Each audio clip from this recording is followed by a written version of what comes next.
At 7:42 in the morning on March 14, 1941, Beatrice Shilling was on the tarmac at RAF Kenley, observing a Hurricane pilot get into his cockpit for what could be his final mission.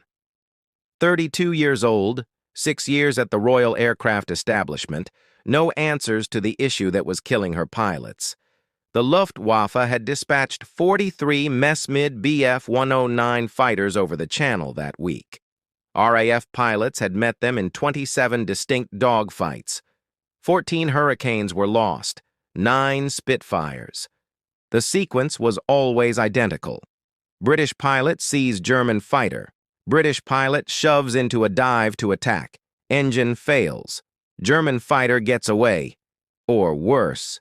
German fighter loops around and puts bullets into the stalled Hurricane as the pilot struggles frantically to restart his Rolls-Royce Merlin engine.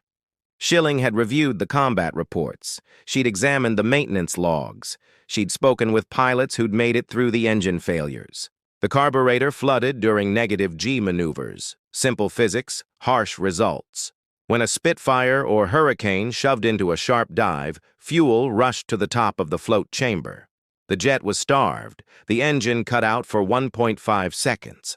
1.5 seconds was sufficient time for a Messerschmitt to cover 300 YDs and open fire. This issue didn't affect the Germans. Their Daimler-Benz engines had direct fuel injection.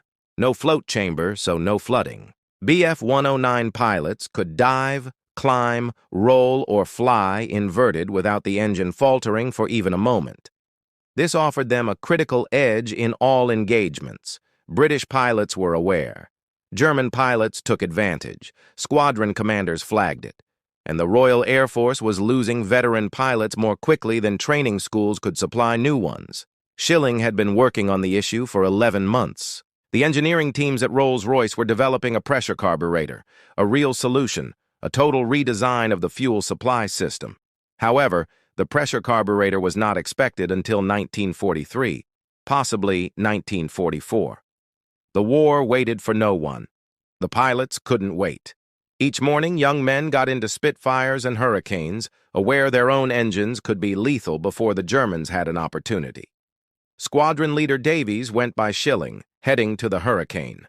24 years old, 41 combat missions, 3 confirmed victories. He'd logged engine failure 2 times last month, both times during combat dives.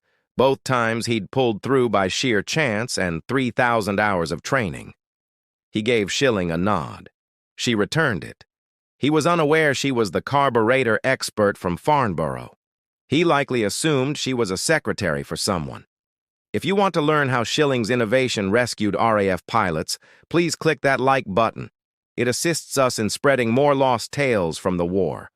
Subscribe if you're not already. Returning to Shilling. She had something with her at Kenley that morning. A little brass piece, machined with precision, incredibly simple. Her team at the Royal Aircraft Establishment had run tests on a bench engine for 6 weeks. It was effective, but bench tests were not combat. Combat was 300 milliamps. Combat was negative G-forces powerful enough to hold a pilot to his harness. Combat was survival or demise in 1.5 seconds.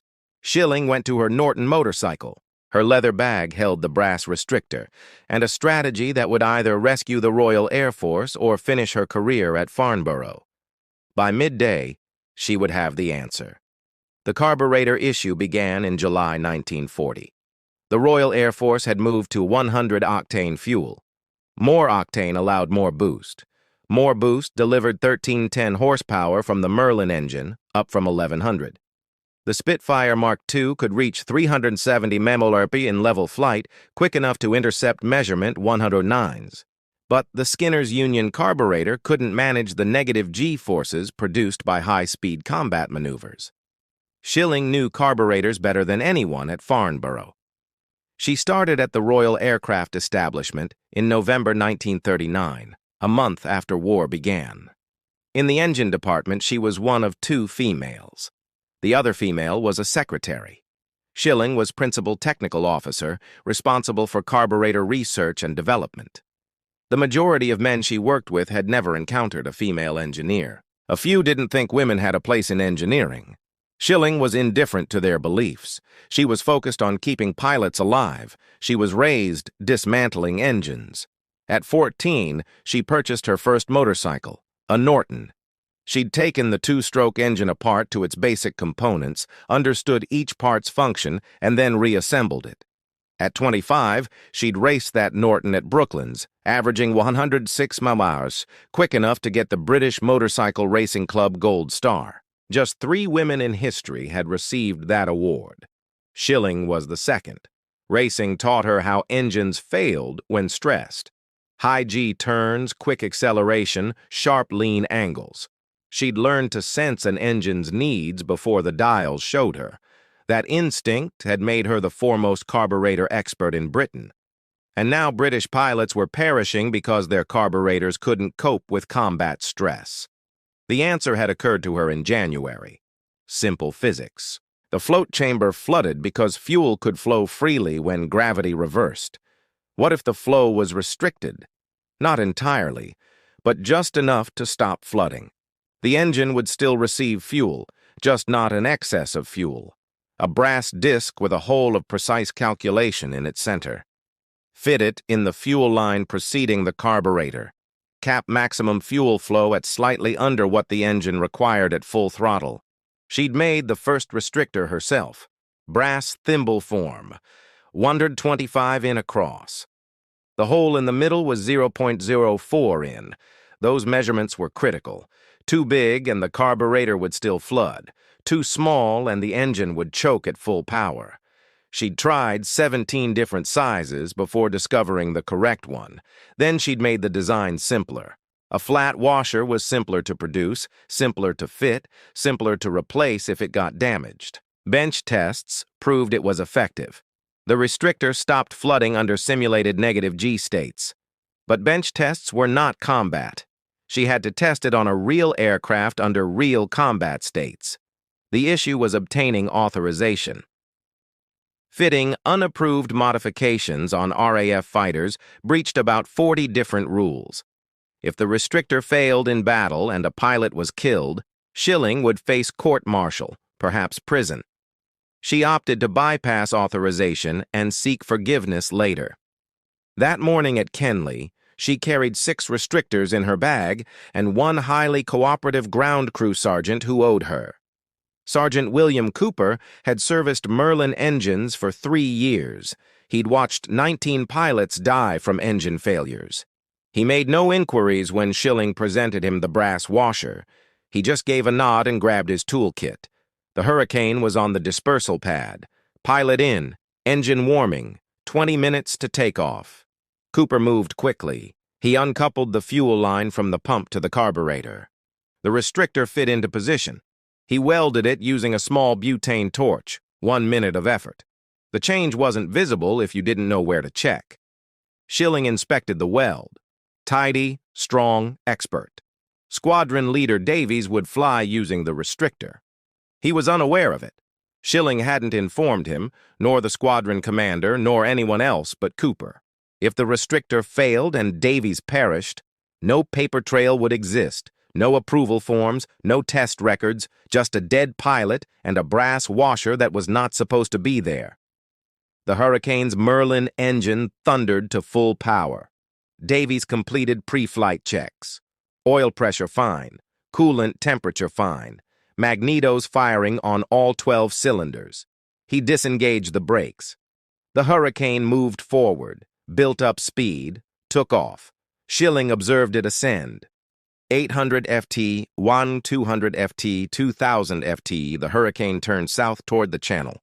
She'd packed a pair of binoculars. She saw Davies ascend to 15,000 FT. 2 other Hurricanes joined him, a section of 3 typical patrol formation. They headed toward Dungeness. German fighters had been present over Dungeness all week. If Davies met a measurement, he'd be forced to dive, and the restrictor would either function or it wouldn't. Shilling waited on the tarmac. Cooper was beside her. Neither spoke. Ground crew readied 2 more Hurricanes for the afternoon patrol. A fuel truck drove by. Mechanics yelled technical jargon across the dispersal. Typical sounds of a fighter base at war. Shilling registered none of it.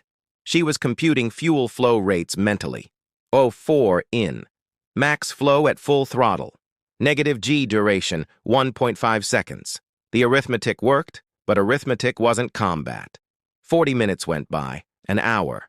Radio silence from Davies's section. That could mean anything. No engagement with enemy fighters, or engagement so fierce there was no chance to report, or Davies was dead and his Hurricane was strewn across a French field. At 09:37, the radio crackled, controller's voice.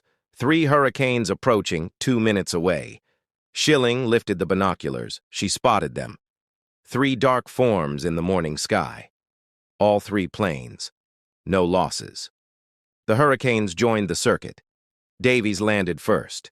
He taxied to dispersal, killed the engine, got out. Shilling went toward him. Her hands were trembling. She'd worked on bombs before. She'd tested engine modifications in lab conditions. She'd never done this. Never fitted an unapproved modification and sent a pilot to combat to test it. Davies took off his helmet. He was grinning. That was rare. Pilots didn't grin after combat patrols. They typically appeared drained, haunted. Davies appeared thrilled. Cooper posed the question. "Any trouble with the engine, sir?" Davies glanced at Cooper, then at Shilling, then back to Cooper. "Best the Merlin's ever performed," he said. "Dove on 2 messers over Dungeness. Engine never skipped a beat." Shilling requested Davies to detail exactly what occurred. He'd seen 2 Messrs 109s at $14,000 FT. Both planes were flying east to France. Davies had maneuvered his section above them. Altitude superiority. He'd shoved into a sharp dive 400 mph. Negative G's strong enough to pull him up against his harness. The dive that was supposed to kill his engine, but the Merlin kept going. Full power for the whole dive. Davies had closed to 200 yards before the German pilot noticed him. He'd let off a 3-second burst, saw hits on the left Messerschmitt's wing route. The German fighter banked hard right, escaping toward France. Davies had pulled up, ascending back to altitude. The engine had operated perfectly. It was the first time in 11 months Davies had successfully executed a diving attack without his engine failing. He wanted to know what maintenance had done to his Hurricane. Shilling informed him. She detailed the restrictor, the brass washer, the fuel flow cap. Davies looked at her for 5 seconds. Then he faced Cooper. "Install that thing in every Hurricane on this base," he said. "Today." Shilling clarified it wasn't approved. Davies didn't mind about approval. He minded about surviving combat. Every pilot at Kenley had lost friends to engine failures. 19 pilots dead in 6 months. Davies said if the brass wanted to court-martial him for fitting an unapproved modification, they could do it post-war. Right then, his squadron needed engines that worked. Cooper fitted restrictors in 4 additional Hurricanes that afternoon. Shilling had brought 6. She held one back for testing. 5 Hurricanes flew combat patrols with restrictors in the next 3 days. 0 engine failures. 12 diving attacks successfully executed against German fighters. Pilots reported the Merlin engines ran flawlessly, better than flawlessly. Some pilots insisted they were getting more power at height. News traveled quickly. By March 18th, every squadron commander in 11 Group was aware of the restrictor. They all wanted it. Right away. Shilling got 14 calls in 2 days. Could she visit their stations? Could she bring more restrictors? How quickly could they be made? The issue was supply. Shilling had made 6 restrictors herself in the RA workshop. Making thousands would need proper production lines, brass stock, precision machining tools, quality assurance. She required clearance from the Air Ministry. She required funding. She required time. She got clearance in 4 days. The Air Ministry fast-tracked her report. A war-winning modification, they termed it. Rolls-Royce got the production contract. They could make 500 restrictors weekly. Fitting would start immediately at all fighter stations in Britain. Shilling put together a small team, 3 engineers from Farnborough, 2 civilian mechanics. They would visit RAF stations and manage installation. The restrictor could be installed without taking aircraft out of service. That was essential. Every Hurricane and Spitfire had to remain operational. The Battle of Britain was formally over, but German fighters still came over the channel daily. RAF Fighter Command couldn't risk grounding its squadrons. Shilling packed her Norton motorcycle with tools and restrictors. She'd been to 43 RAF stations before the war. She knew all fighter bases in southern England. She knew the commanding officers. She knew the ground crews. Now she'd see them again, this time with a brass washer that would save their pilots. By March 25th, installation teams were set. 600 restrictors made, 40 stations on the list, 3,000 Merlin engines awaiting modification. Shilling started her Norton and went north toward Biggin Hill. Biggin Hill was 11 Group's most active fighter station. 32 Spitfires, 21 Hurricanes, 4 squadrons rotating in non-stop combat operations. Shilling got there at 8 hours on March 26th. Station Commander Group Captain Grace met her at the gate. He'd lost 7 pilots to engine failures in the last 2 months.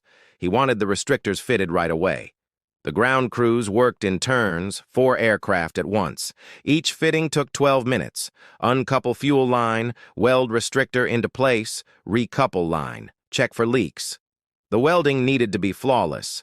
A bad weld at altitude might choke the engine entirely. Shilling oversaw every fitting personally. She checked every weld, tested every connection, refused 3 restrictors that failed to meet specifications.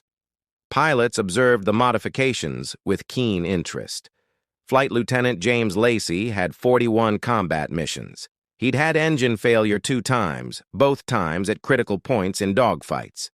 He asked Shilling how a basic washer could fix the complex carburetor issue. She described fuel flow physics, float chamber dynamics, negative G impacts on liquid fuel. Lacey got it instantly. He was an engineering graduate from Cambridge. He termed it brilliant simplicity. By March 28th, all 53 Merlin engines at Biggin Hill had restrictors fitted. Shilling went to Hornchurch, then North Weald, then Tangmere. The sequence repeated at each station. Ground crews worked 12-hour shifts. Pilots flew combat patrols with altered engines. 0 failures logged. The restrictor performed exactly as intended. Pilots began calling it Miss Shilling's Orifice. The name originated from Sir Stanley Hooker, chief engineer at Rolls-Royce Supercharger Division. It was coarse British humor, somewhat improper. Shilling didn't care. She'd been working with RAF personnel for 6 years. She knew how military men handled stress. If coarse nicknames helped them recall the modification, she'd take whatever name they chose to use. The name spread quicker than the restrictor itself. By April, every pilot in Fighter Command knew about Miss Shilling's Orifice. They asked for it by name. Some pilots declined to fly combat missions until their plane had the modification fitted. Squadron commanders backed them. They'd seen too many good pilots perish from avoidable engine failures. German intelligence registered the shift in British fighter performance. Luftwaffe after-action reports from early April noted enhanced RAF diving attacks. British fighters no longer disengaged during negative G maneuvers. Messerschmitt pilots could no longer use the carburetor flaw. The tactical edge was gone. By mid-April, Shilling's team had fitted restrictors in 2,100 Merlin engines, every Hurricane and Spitfire in Fighter Command, every operational training unit, every plane in reserve status. The modification was made standard equipment. New aircraft coming off production lines at Castle Bromwich and Southampton arrived with restrictors pre-fitted. The pressure carburetor was still being developed. Rolls-Royce projected it would be set for production in 1943, but the restrictor performed so well that some engineers wondered if the pressure carburetor was even needed. Why rework the whole fuel system when a 50-cent brass washer fixed the issue? Shilling knew the reason. The restrictor was a temporary fix, a brilliant temporary fix, but makeshift. The pressure carburetor would solve the negative G issue entirely. No fuel flow limits, no power constraints, full engine performance in any flight condition. That was the correct engineering solution. But until 1943, Miss Shilling's Orifice kept RAF pilots alive, and that was enough. The effects were quantifiable. Fighter Command tracked combat data carefully. Every engagement, every kill, every loss, the figures told a plain story. March 1941, prior to the restrictor, RAF fighters logged engine failures in 38% of diving attacks against German planes. Pilots disengaged. Enemy fighters got away. Or worse, German pilots identified the flaw and used it. They'd intentionally bait British fighters into diving attacks, aware the Merlin engines would cut out. April 1941, after the restrictor, engine failures during diving attacks fell to 0.4%, almost zero. The small number of failures that did happen were not related to the carburetor. Mechanical faults, battle damage, typical combat attrition. The kill-to-loss ratio got better right away. March was harsh. Fighter Command lost 47 Hurricanes and Spitfires in action, shot down 61 German aircraft, a ratio of 1.3 to 1, just scraping by. April was changed. 29 British fighters were lost. 94 German aircraft were eliminated, a ratio of 3.2 to 1. The restrictor wasn't the sole reason, but squadron commanders cited it as a significant element. Pilots noted more assurance in battle. Flight Lieutenant Robert Stanford Tuck flew Spitfires from Duxford. He'd had engine failure 4 times prior to the restrictor. Post-installation, he pushed diving attacks with no reluctance. He eliminated 3 Messrs 109s in May, 2 more in June. He cited the restrictor for providing him the nerve to use aggressive strategies. The modification extended beyond Fighter Command. RAF Coastal Command asked for restrictors for their bow fighters. Bomber Command wanted them for training planes. Even the Fleet Air Arm asked about fitting them on carrier-based fighters. Shilling managed production with Rolls-Royce. By June, they were making 1,000 restrictors weekly. The restrictor stayed in service through 1943. Rolls-Royce finally launched the pressure carburetor in January 1943. The new carburetor solved the negative G issue entirely. It used fuel injection ideas like German engines. No float chamber, no flooding, ideal fuel delivery in any flight condition. But changing existing planes to pressure carburetors needed major modifications. Remove the old carburetor, fit new fuel pumps, rewire engine controls.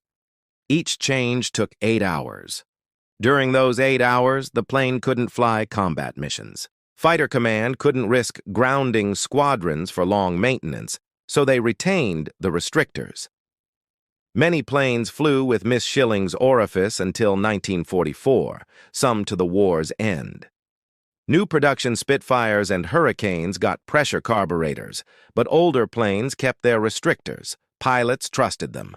Ground crews knew how to service them. If it functioned, don't fix it. Shilling went on to other projects. She worked on cold weather starting systems for engines in Iceland and Russia. She studied high-altitude fuel mixture issues. She helped design better supercharger systems for late-war Merlin models. The Royal Aircraft Establishment kept her occupied with many technical problems. But the restrictor was her most recognized contribution. Pilots recalled it. Engineers studied it. Post-war, aviation schools taught it as a case of elegant problem-solving under duress. Simple solution, fast implementation, quantifiable results. Everything good engineering should be. Keith Maddock, chief engineer at Hangar 42 during the war, said it years later. Beatrice Shilling helped us win World War II. Of that there is no doubt. The restrictor was a war-winning modification. Shilling's work didn't finish with the restrictor. The Royal Aircraft Establishment had many urgent problems needing solutions. Engine failures at high altitude, fuel system icing in bitter cold, starting issues in Arctic climates. Every issue endangered pilot lives. Every issue came to Shilling's desk. She worked on cold weather changes for Spitfires sent to Murmansk. Russian winter temperatures fell to 40°F. Standard engine oil became sludge. Batteries failed. Fuel lines froze. British pilots couldn't start their planes. Soviet ground crews had no knowledge of Merlin engines. Shilling created a cold start method using pre-warmed oil and altered fuel mixtures. It was effective. Spitfires flew combat missions over Murmansk through the 1941 winter. She studied high-altitude performance issues. Late-war Spitfire models flew at $35,000 FT. The Merlin engine had trouble at that height. Thin air, low oxygen, fuel mixture needed to be exactly calibrated. Too rich and the engine flooded. Too lean and it got too hot. Shilling created altitude-compensating carburetor changes that boosted power output by 8% above 30,000 FT. Her personal life stayed separate from her job. She'd married George Naylor in September 1938. He worked at the Royal Aircraft Establishment as an aerodynamicist. When war began, he'd enlisted in RAF Bomber Command. He flew Avro Lancasters with 625 Squadron, 31 combat missions over Germany. He received the Distinguished Flying Cross for flying an extra tour past his required missions. Shilling worried about him each time he flew. She knew bomber loss rates. Bomber Command had higher casualties than any other RAF branch. 1 in 2 bomber crew members did not survive the war. Naylor defied those odds. He survived his tours, returning to Farnborough in 1944. They didn't speak about his missions. He didn't ask about her projects. They kept work and marriage in different compartments. Shilling kept racing motorcycles when she had time. She'd quit racing at Brooklands when war began. The noted circuit had been repurposed for aircraft production, but she still rode her Norton. Fast riding helped her think, fix problems that lab work couldn't solve. Some of her best engineering insights came while riding at 90 mph on country roads. By 1945, she'd worked on 17 major projects at farm: cold weather systems, high-altitude modifications, carburetor improvements, fuel mixture optimization, supercharger efficiency upgrades. Each project saved lives. Each project kept RAF aircraft operational in extreme conditions, but none got the fame of the restrictor. The war concluded in May 1945. Germany capitulated. Japan followed in August. The Royal Aircraft Establishment shifted from wartime urgent projects to peacetime research. Slower pace, less urgency, different goals. Shilling remained at Farnborough. She had no desire to leave. Engineering was her life. In 1948, she got formal acknowledgement for her wartime efforts. King George VI named her Officer of the Order of the British Empire. The OBBE event was held at Buckingham Palace. Shilling put on her formal attire, received the medal, stood for pictures, and then returned to work at farm the following morning. She never ceased engineering, never ceased fixing problems, never ceased demonstrating that women had a place in technical fields. Her career at the Royal Aircraft Establishment went on for 21 more years. But the restrictor was her legacy, the brass washer that saved the Royal Air Force. Shilling worked at the Royal Aircraft Establishment until 1969, 33 years of non-stop service. She never got to the highest administrative roles. Those positions were kept for men. The RAF leadership hierarchy didn't advance women to director-level posts, regardless of their accomplishments. Shilling accepted this constraint. She favored hands-on engineering work, regardless.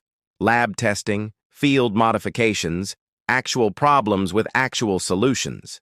Her post-war work covered the Blue Streak missile program, Britain's first ballistic missile. Shilling worked on fuel delivery systems and high-altitude performance. She studied wet runway braking effects for jet planes. Landing mishaps killed more pilots than engine failures by the 1950s. Knowing how water on runways impacted tire grip could save lives. Shilling authored 3 technical papers on the topic. She even aided in designing a bobsled for the Royal Air Force Olympic team. Odd project for an aeronautical engineer, but bobsled design used aerodynamics, weight distribution, and friction management, skills Shilling had perfected over 30 years. The RAF team used her bobsled design in races. They didn't win medals, but they didn't crash either. Shilling retired in 1969 at age 60. She used retirement restoring vintage motorcycles, racing sometimes at classic motorcycle gatherings, servicing her Norton. She'd had the same motorcycle since 1934, the machine she'd raced at Brooklands, the machine that had shown her how engines acted under extreme stress. She passed away on November 18, 1990, age 81. Survived by her husband, George, and a lifetime of engineering successes. The obituaries in British papers centered on the restrictor, the brass washer, Miss Shilling's orifice. Everything else she'd achieved was a footnote. Her legacy continued in unforeseen ways. In 2011, a pub in Farnborough was retitled the Tilly Shilling. The Brooklands Museum bought her racing trophies and badges in 2015. Winchester Heritage honored her in 2018 as one of Hampshire's extraordinary women. In 2019, Royal Holloway University opened the Beatrice Shilling Building for electronic engineering students. On March 8, 2019, the mayor of Waterville revealed a plaque at the local library 110 years after her birth.